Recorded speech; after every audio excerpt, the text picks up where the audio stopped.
Hey, friends, welcome back to Unlearning the Good Girl here on Embrace Your Value.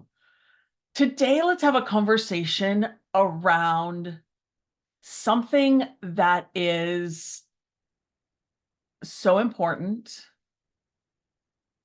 but it's also something that we don't really realize is happening. And that's feeling responsible for everyone else's emotions. I think this pattern is one of the biggest reasons so many of us women feel emotionally exhausted all the time. Because when you feel responsible for everyone else's emotional state, you never actually get to relax. Your nervous system is constantly working. It's monitoring, reading the room, watching tone changes, trying to prevent disappointment, trying to avoid conflict, trying to make sure everyone feels okay. And after enough years of doing that, your body starts operating like a full-time emotional surveillance system. It's exhausting.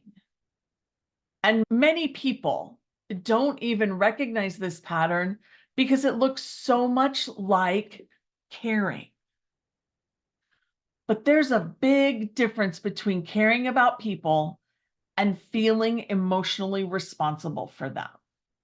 And that difference changes everything. I remember realizing at one point in my own life that I could walk into a room and instantly feel everyone else's energy. I knew who was irritated, who was uncomfortable, who was stressed, who was pulling away emotionally, who was happy, who had news to share but couldn't get the right time to share it. I knew all these things that were going on for people.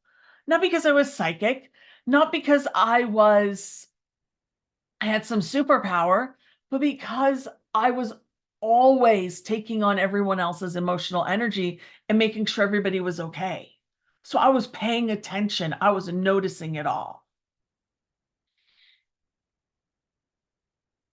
But noticing all that, if someone had asked me how I felt in that moment, I honestly wouldn't have known.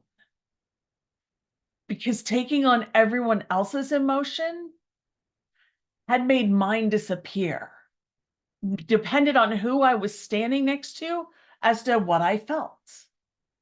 If somebody was complaining about someone, then I was complaining about them. If somebody was happy about something, then I was happy about something. I didn't have any real feelings of my own. And I think a lot of us live this way without realizing that we become deeply disconnected from ourselves.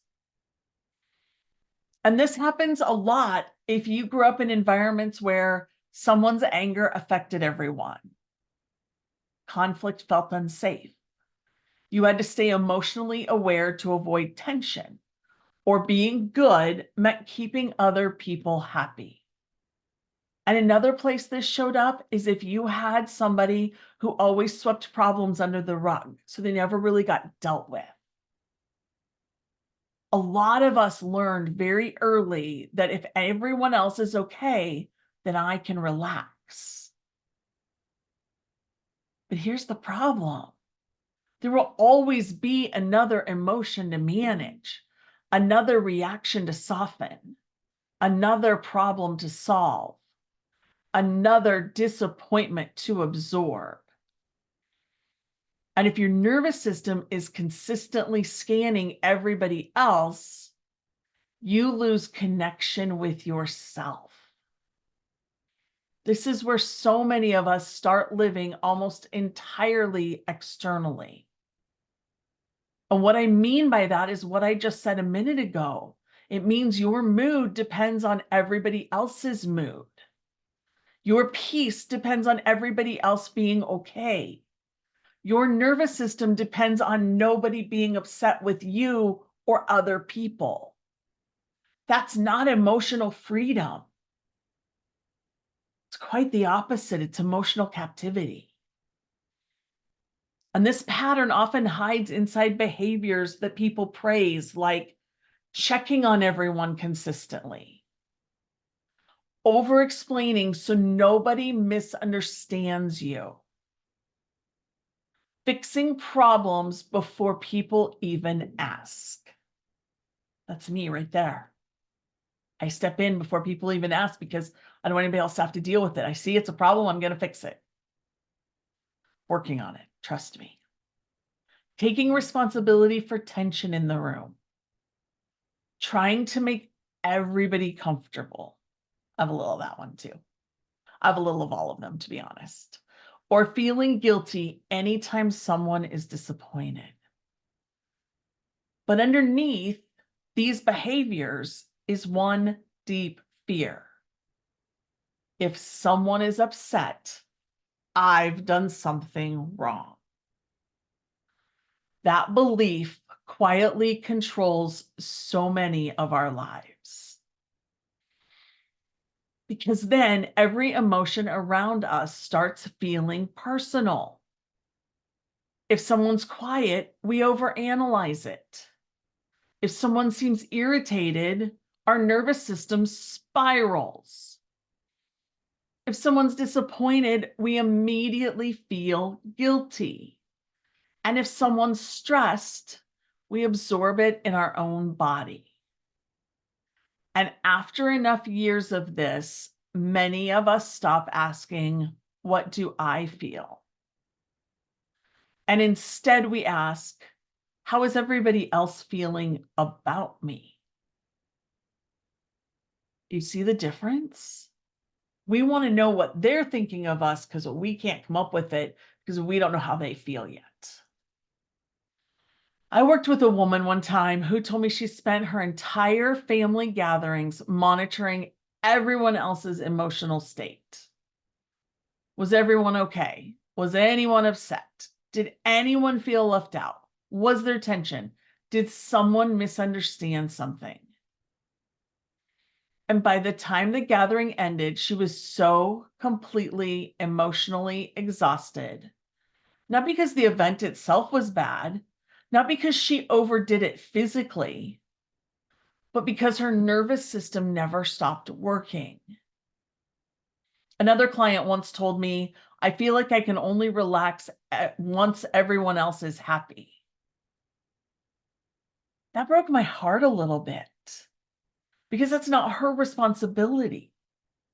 I spend most of my days reminding women, beautiful, capable, amazing women, that they don't have to own anyone else's emotional garbage. If someone is mad at them, it's not their responsibility. That's what this is all about.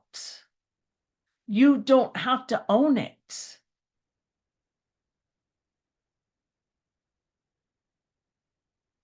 So many women are waiting for universal emotional peace before they allow themselves to breathe. And that day is never coming.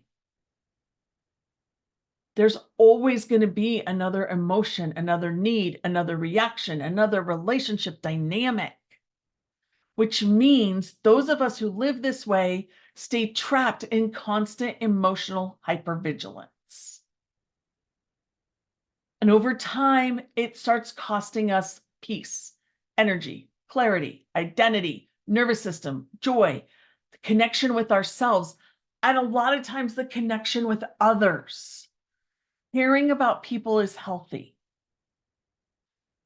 Having empathy is healthy. Supporting people is healthy. But carrying emotional responsibility for everyone else's experience and emotional experience, that will drain you completely. Especially because no matter how hard you try, you cannot control other people's feelings, other people's reactions, other people's healings, other people's triggers, and other people's disappointments. You don't get to control them. They do. You control your own. Those are the only things we get to control in life is what we say, how we act, what we feel, and what we do. It's how we act. Okay. So there's three: what we say, how we act, and how we feel. We get to control our own behaviors, but we can't control anyone else's. So if you live in this cycle, this is the best thing I can ever tell you. It's time for you to get awareness around it so that you can stop it. Because you can't control them, and you will kill yourself trying to do it. Maybe not literally, but you will become a shell of the person you used to be. I've seen it firsthand, and I almost experienced it. So many women spend years trying to earn emotional safety by managing everyone else around them. And honestly, that's why boundaries can feel terrifying. Because if your nervous system learned people being upset means I'm unsafe, then saying no and feel emotionally dangerous even when it's healthy. This is where the science really comes in for all of this. Because when we learn what we can do and how we can treat ourselves better and let other people own their own emotions, then we get to find peace for ourselves.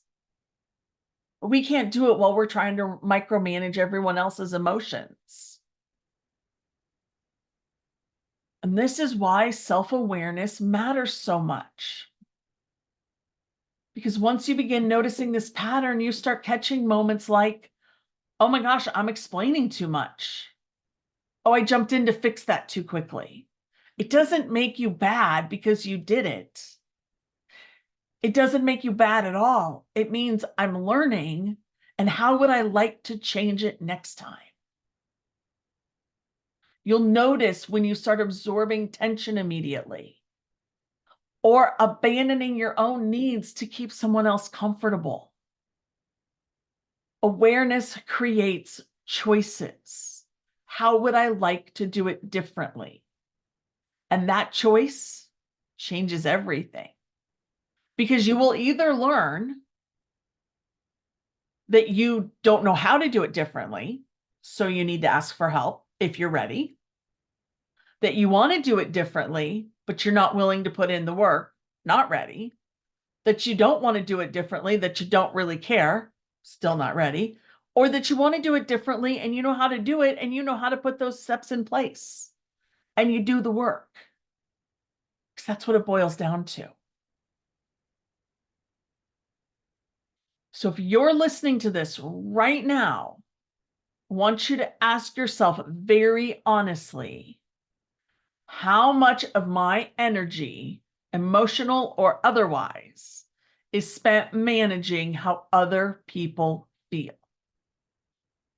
And who would I be if I stopped believing everyone else's emotions were my responsibilities?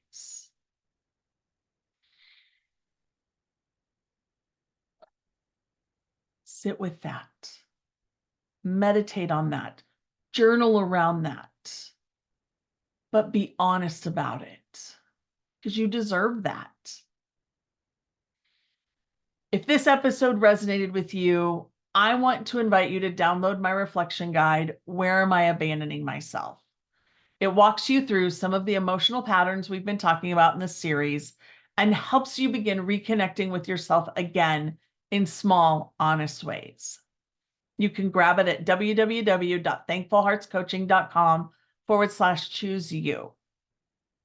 And if you're realizing how deeply these patterns are affecting your life and relationships, I also offer private Choose You sessions where we explore where you may be abandoning yourself, what emotional patterns are keeping you stuck, and what choosing yourself could begin to look like in real life. You can learn more about these in the guide. And if this episode made you think of another woman who constantly carries everyone else emotionally, Send it to her. Tell her about it. Make sure she watches it. Because so many of us are walking around emotionally overloaded while believing that's just what being good looks like. If you loved this episode, please rate it with 5 stars. If you're on Apple Podcast, give it a quick review. If you're on YouTube, just shoot us a message. Tell me down in the show notes what you liked, what came about. And before you go, I want you to sit with one more question. What if other people's emotions are information, but not your responsibility? Thank you for being here with me today.